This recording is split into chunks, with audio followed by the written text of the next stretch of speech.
Well, hello, I'm back. So what we're working on today is how to use the zero product rule. So basically, you already know this. You know that if we multiply two things and the answer is zero, either this one has to be zero or this one has to be zero. Okay? The only way we get zero for an answer is if one of the things we're multiplying is equal to zero. So this is called finding the solutions. And if you recall, when we solve a quadratic, which I misspelled, we're finding the solutions. We're finding the x-intercepts. Okay, so that's what we're doing today. So sometimes these are already factored.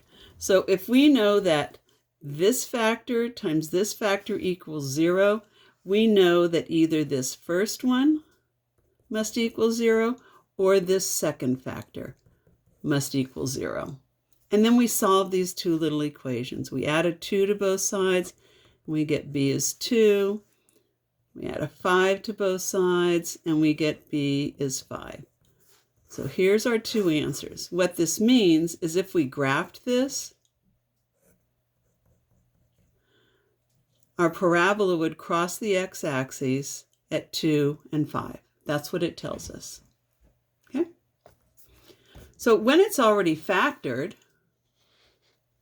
it's a little easier to do. We know that this times this equals 0, and if we multiply two things and the answer is 0, then either the first factor has to be 0 or the second factor has to be 0. And we go ahead and solve this.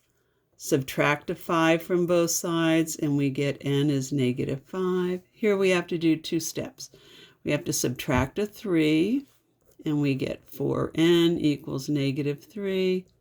Divide by 4, and we get n equals negative 3/4. So we have two answers. If we graphed this equation, it would cross the x-axis at negative 5 and negative 3/4. Okay?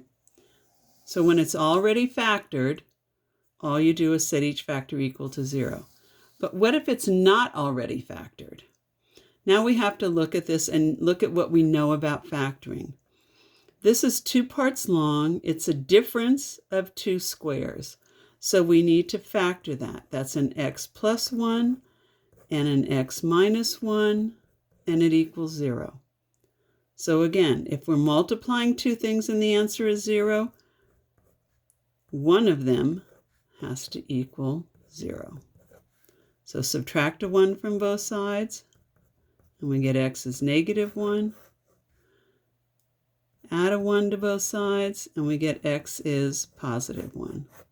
Again, if we graph this parabola would cross the y-axis right where x is equal to negative 1 and positive 1. Here we have a trinomial, so first we have to factor that. So what multiplies to 6 and adds to 5? So 6 is 1 and 6, 2 and 3. Which of those add to 5? It's 2 and 3, a positive 2 and a positive 3. So first we have to factor, and then we're going to solve. Either x plus 2 equals 0 or x plus 3 equals 0. Subtract a 2, x is negative 2. Subtract a 3, x is negative 3. So the solutions for this equation would be on the graph. Our parabola would cross the x-axis at negative 1 and negative 2. Okay? And so we have to factor it, but here's something. It has to be equal to 0. So this is a must. Has to equal 0. Okay? So when we get to this next problem here, it doesn't equal 0. So what do we need to do to get it to equal 0? Well, we just have to get rid of this. So let's subtract a 3 from both sides, right? In the integer with integer. So we get 4x squared minus 28 plus 40 equals 0. And now we factor our trinomial. Okay. First, let's look. There's a common factor here of 4. So I'm going to take out that common factor of 4, and I would have x squared minus 7, x, and this is 4 times 10, so plus 4, plus 10. It's kind of a fat one. And that all equals 0. And then we're going to bring down the 4. We have to look at this now. What multiplies to 10 and adds to negative 7? So what multiplies to 10? 1 and 10, 2 and 5. It has to add to a negative 7. So how can we use these to have it multiply to a positive 10 and add to a negative 7? Well, if these are both minus, that multiplies to positive 10 and adds to negative 7. So it's x minus 2, x minus 5, and then we would set each of those factors equal to 0. 4 equals 0, x minus 2 equals 0, x minus 5 equals 0. Does 4 equal 0? Nope. So that's out. And then solve these two little things. A plus 2, a plus 2. So x is 2, plus 5, a plus 5. X is 5. Again, we have two solutions. Okay? I'll do this one. This one also happens to have a common factor. So let's look at it. First, let's get it equal to 0. That's our first thing. So we have to add a 3 to both sides. So we get 3x squared minus 3x minus 36 equals 0. And now we see that there's a common factor of 3, and they don't all have a common factor, but this particular problem does. So let's take out that common factor of 3. 3 times x squared is 3x squared. 3 times a minus x is 3x. 3 times a negative 12 equals negative 36.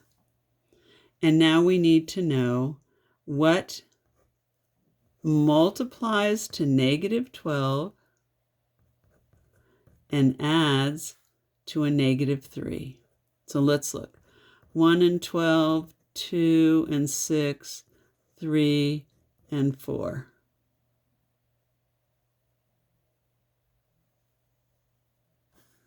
Sorry, adds to a negative 1. My bad. And what would add to a negative 1 is if we had a negative 4 and a positive 3.